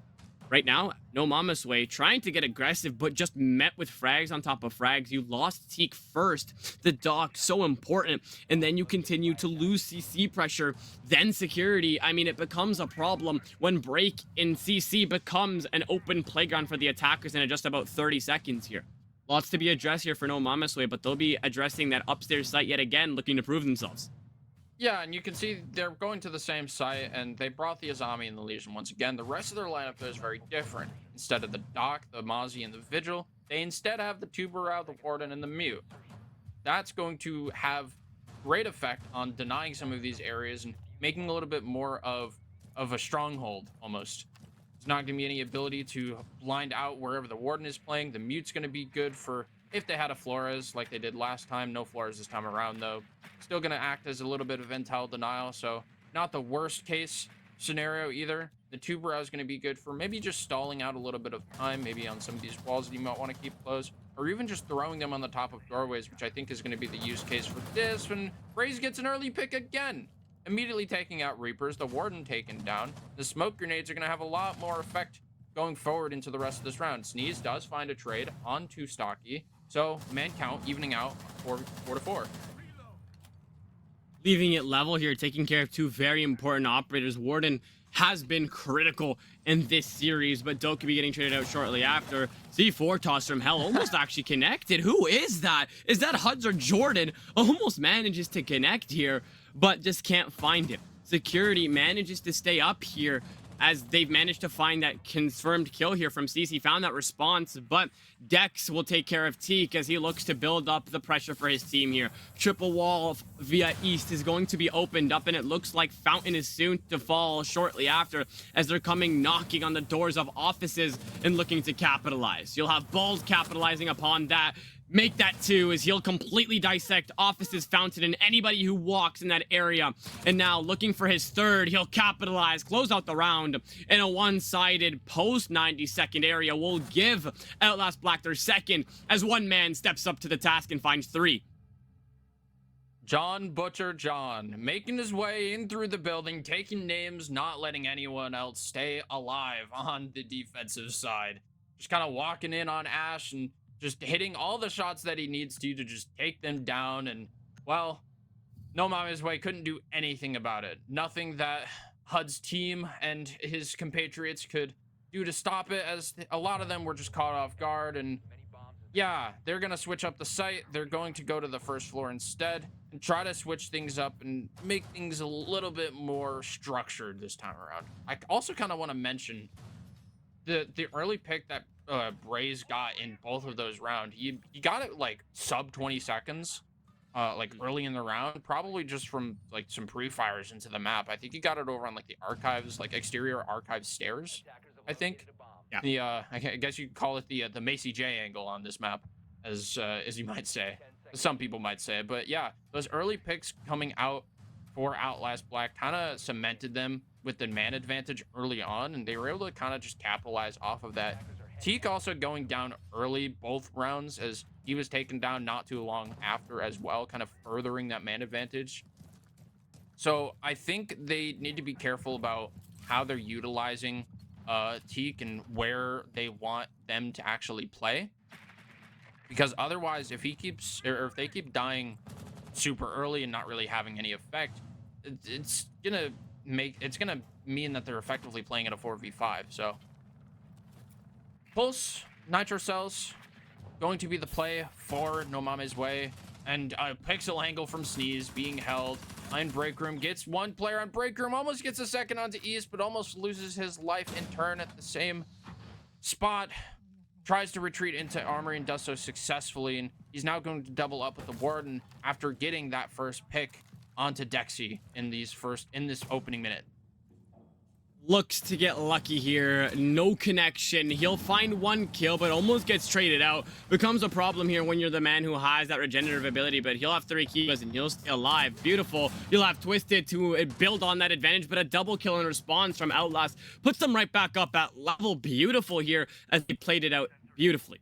You'll have Sneeze and Huds now downstairs to make matters worse here. IQ, one use of the scanner will be able to find Pulse and below, and you'll have to be mindful of the surroundings. As you look to knock on the site of ventilation, you have to be aware of your surroundings. When you try to enter throughout the main lobby, you have to be aware of customs. You have to be aware of bathroom when there's a rotate.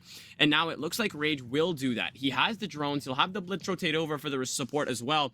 but it becomes oh so important that you're mindful of your surroundings, especially when you're gifted so much time on end. And it looks like the main idea will be to dissect the play from the attackers. A safe gets a kill, but instantly undoes everything he's just did by losing his gunfight to Braze, who had a goo mine in him. I mean, just back up and wait for the damage to be taken, but not the name of the game. 2v2 is going to be the scoreline with 50 seconds left on the clock, and the Blitz knocking on the door of the bathroom rotate as the clock slowly ticks down here. Sneeze losing all of that health so early in the round will start to catch up with him right now, because if his teammate falls, it will be a very heavy post-plant situation. Huds doesn't have any plans on dying right here or right now. Keeps Customs oh so very alive, but will get traded out here by Demented's. Case hand, 29 seconds left as he looks to res him. This is a crazy type of play when you're coming through a player who knows what aggression is. He swings everything, and that's exactly what the IQ will do, but gets a nice pre-fire to the teeth to get taken care of in a very, very thin line stood between the loss for No Mama's Way and OUTLAST capitalizing. I was really worried for No Mama's Way there towards the end, because when it got into that 3v3, you kind of saw each of the players from No Mama's Way kind of separate out.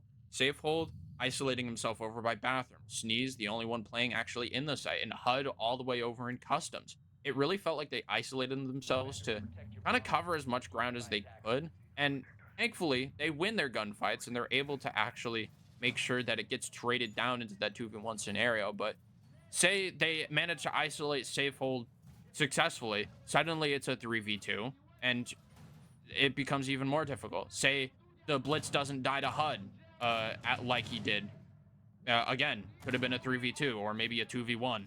Just, they were fortunate, I think, that they did end up winning their gunfights, but they didn't really play into the fundamentals of just doubling up and making sure that they could play refrag off of one another.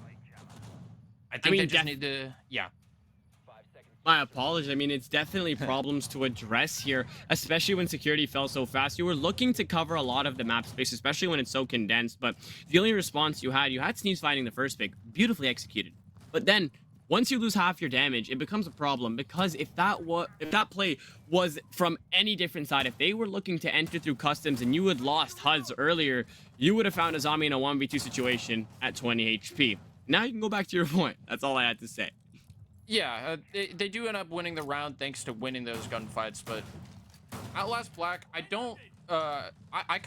did like their attack. They managed to get, they did have the early death, but they did manage to take plenty of map control and were able to mostly try to play the trades. They didn't play it wrong. They just ended up losing their gunfights, which is the unfortunate part about it. So you're going to try to make their way in. It's going to be a top floor defense for the third time out of these 4 rounds. Gonna be a Flores on side for OUTLAST Black. There is the mute to kind of counter that out. They have the mirror this time on that armory wall to enable play in through CC. No QB call comes out. Mute Jammer is gonna deny some of those calls from even ringing through at all. Damage goes through on either side. Stocky and Sneeze each taking about half of their HP.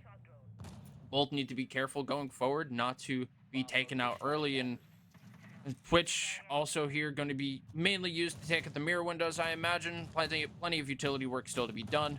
Plenty of time to do it. OUTLAST Black, out of 3 rounds, managed to claim 2 attacking, and it's all about if they can continue to build off of this lead.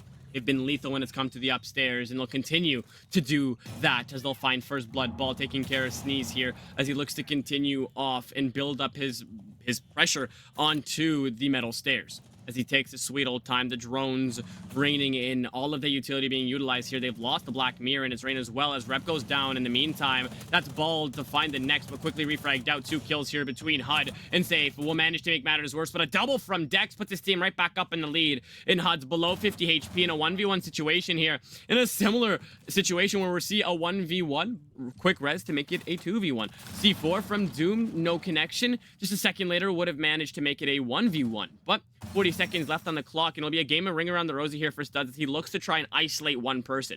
For the 2v1s, you need to be able to try and make it a 1v1 for each fight.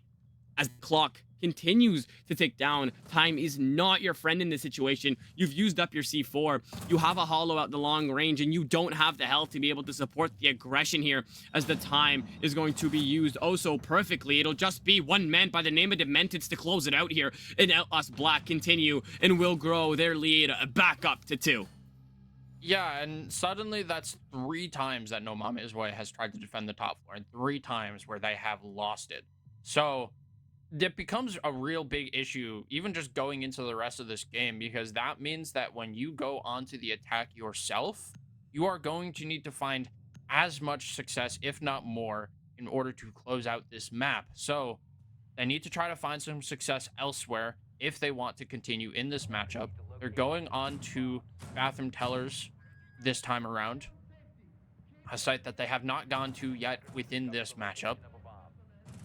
So yeah, I'm interested to see how they want to try and defend it. They've brought an Echo, they've brought an Oryx, which is interesting. Imagine the Oryx is going to be playing over in that customs area of the map to sort of go for any retakes or flanks, maybe up through CC. They're going to reinforce the detention wall to make that customs area a little bit safer, or less likely to be entered in early on from the attack. So imagine that's going to be a part of it. The Echo drones are going to kind of facilitate any sort of flanks and anything of that nature to happen in the first place. Have the Legion and the Azami as well, 2 very good operators in their own right. Likely going to try to hold as much as they can horizontally. There are some players up on the top floor. They have the hatches reinforced, so I don't imagine they're going to be staying up there for very long. Probably going to fall off at some point pretty soon. They have the Azami holding top east. I think the Legion is over in Armory, and if either of them need help, I'm guessing that Sneeze is going to hop up through one of the customs hatch to help them out. But early presence of Dementeds on the Capitao in through break room. As the Capitao bolt ready to kind of flush out this Azami if she's still up there, but it doesn't look like she is based on the silhouettes. They need to be mindful of what information they do have, not waste their utility. Quick little Easter egg here. Jaeger's new buff.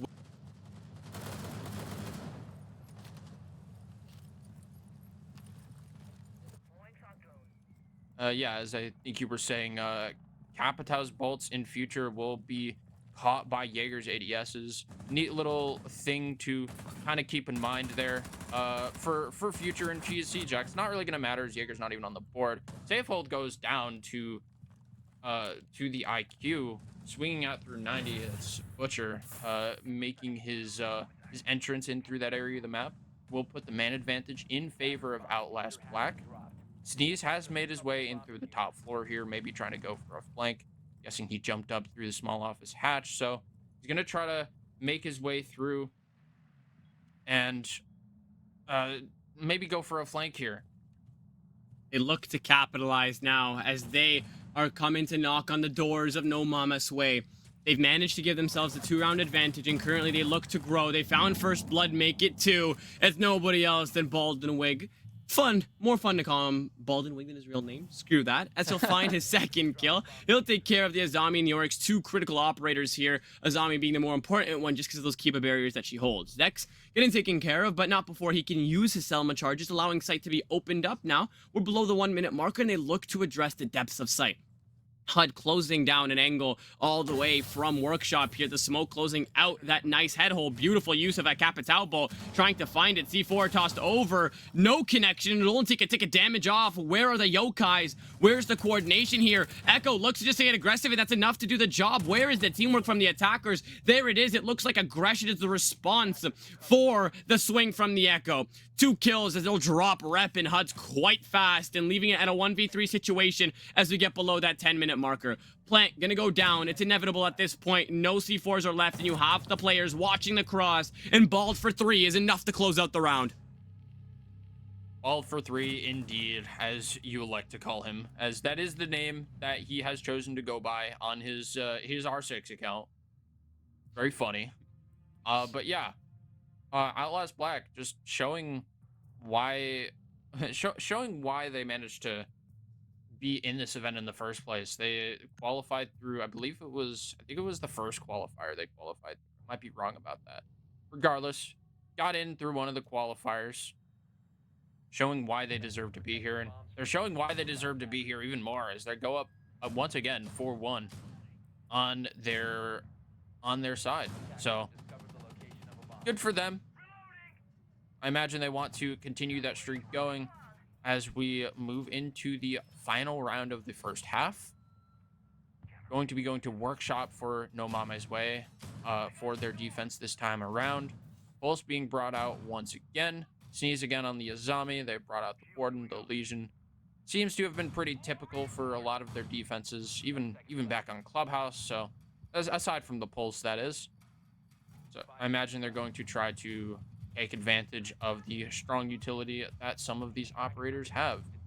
Outlast Black has brought a Nomad this time around. Maybe expecting a little bit of aggression. I think the Nomad's intended to be for playing on this east balcony, but it's not really going to matter too much. Maybe it's more so to shut down the flanks, as they did try to go for flanks that round. No Mame's Way did with the Orc, so maybe it's just to shut that down just a little bit. They have the Twitch to take down some of this utility, though there's not really much utility to get rid of. Maybe some goo mines here and there, but outside of that, there's not really anything. Maybe some default camps.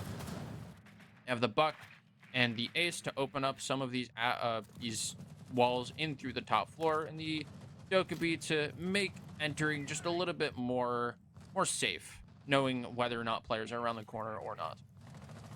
As they look to continue and grow their lead, they're up by 3 now. They're on their last attacking round. They're on their home turf. It looks like everything's going right. They'll have the pleasure of going on to defense after this. They just have to continue and keep up the momentum. Sometimes this game is about endurance, and Outlast Black almost fell short when No Mame's Way started playing catch-up. But this could be the biggest gap we've seen in the advantage in terms of round here. You're just allowing one man to walk through. It's Dementeds for 2. Regardless of C4, he's completely dissected the vertical play now, just leaving one more objective to walk towards. Teak slowing everything down. The Dokkaebi will fall, but they will still trail by 1 body.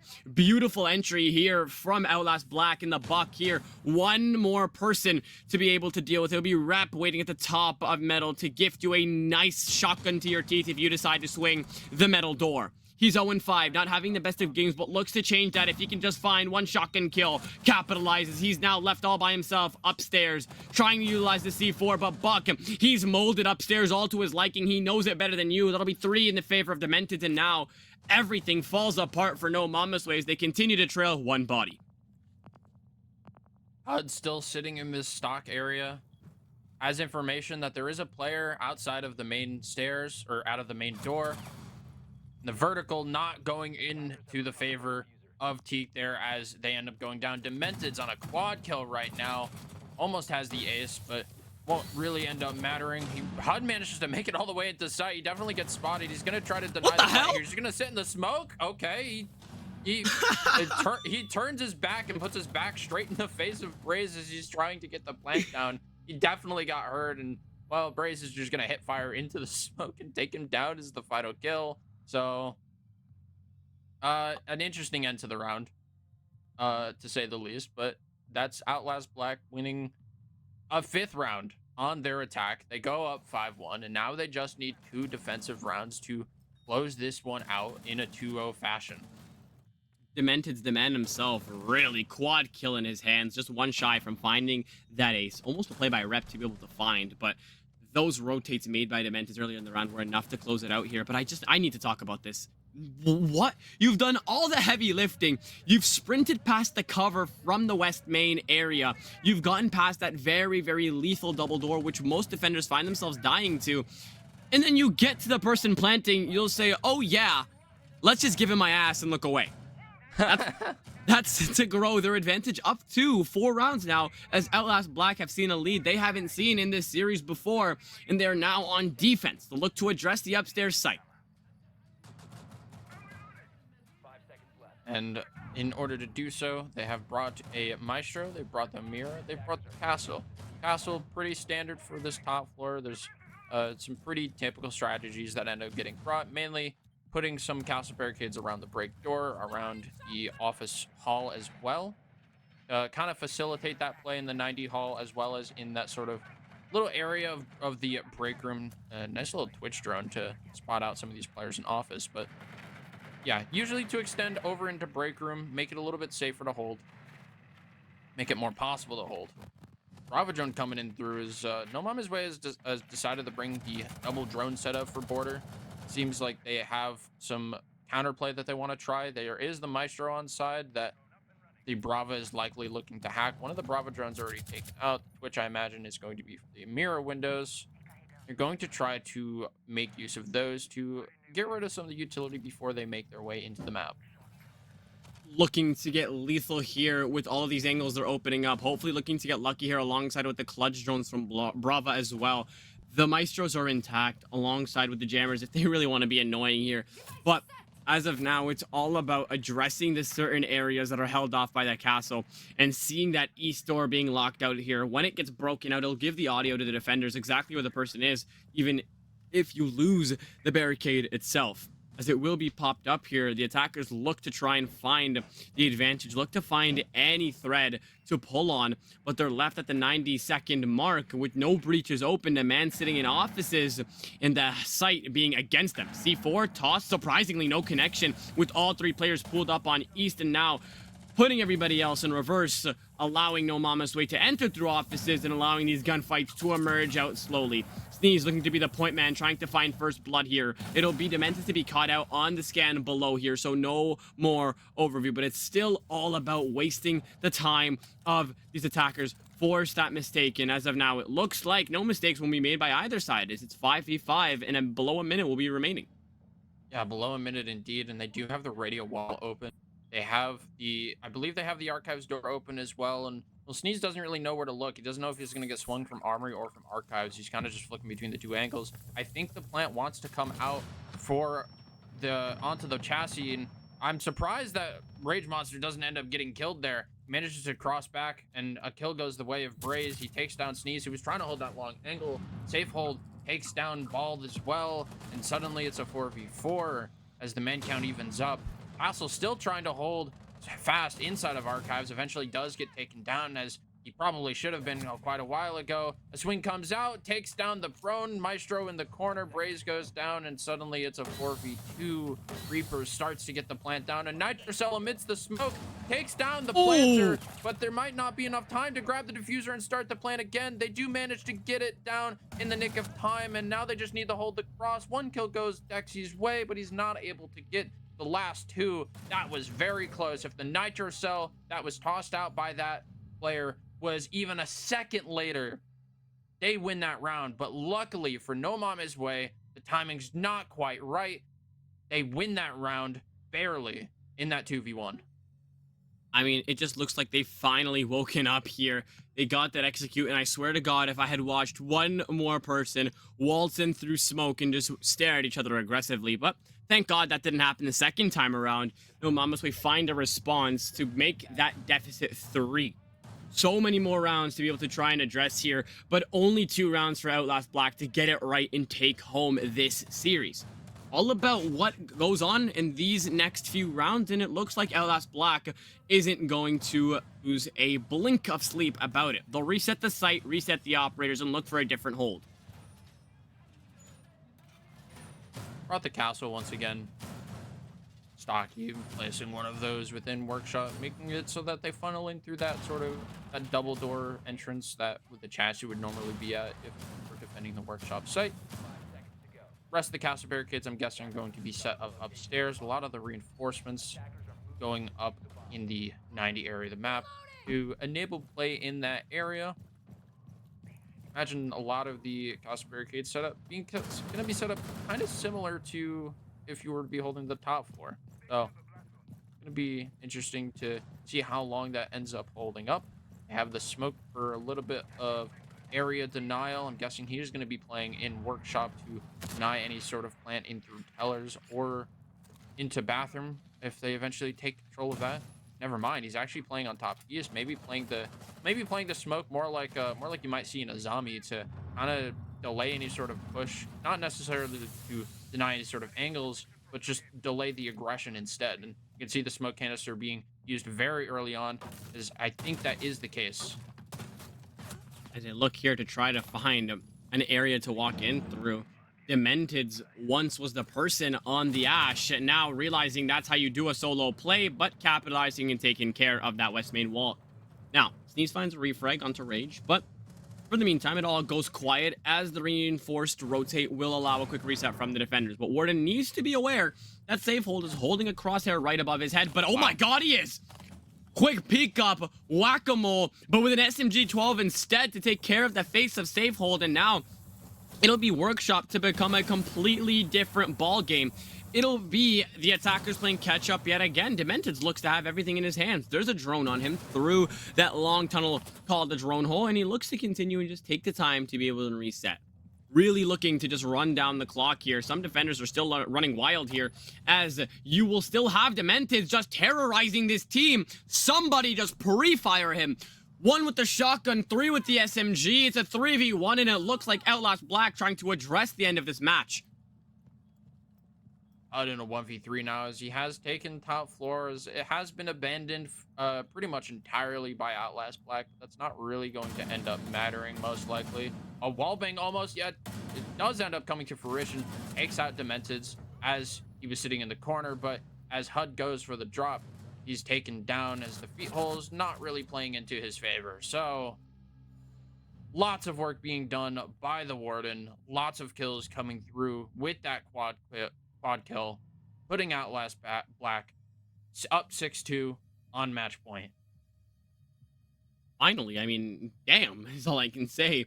Looks like no MAMES WEY, not aware of their surroundings. If he had dropped that hatchet and realized there were feed holes, he would have hopped to the other side of the bathroom divider.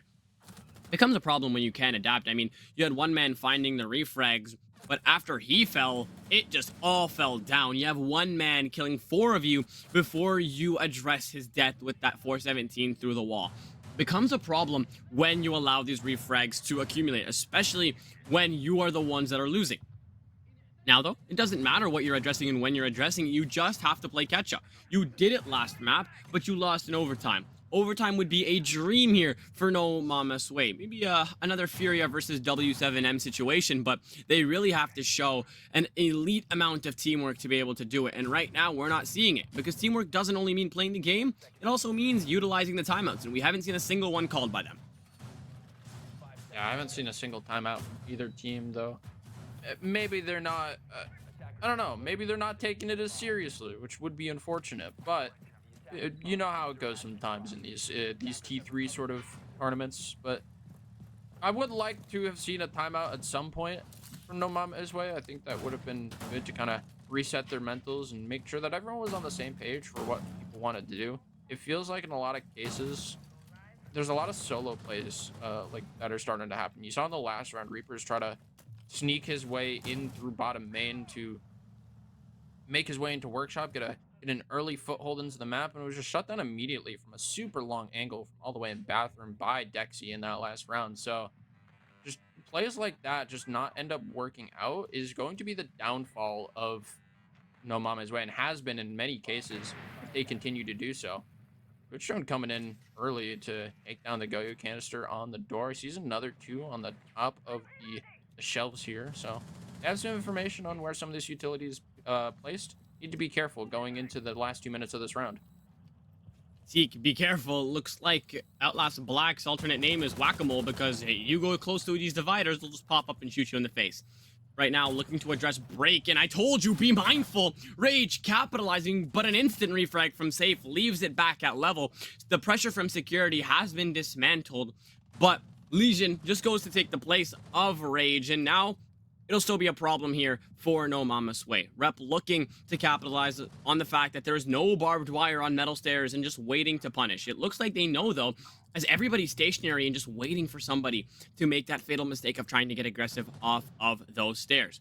Becomes a problem here when you aren't mindful of your time, but the Foolish Volcan taking care of a sneeze will take the damage, and Dexy goes down in the meantime.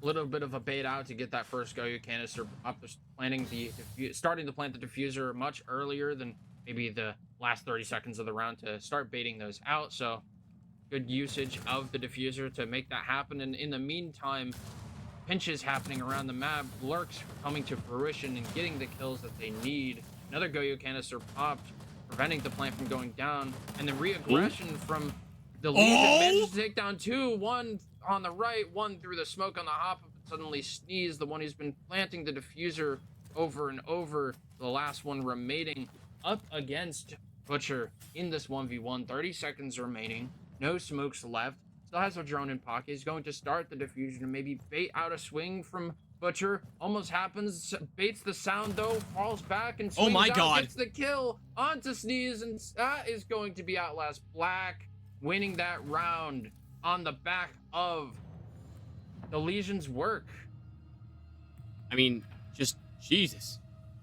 The individual clutch factor absolutely tosses in, as it would be Bald and Wig and Dementeds to be the two players that directly influence the end of this map, winning 2 rounds back to back in a pure fashion of swing everything.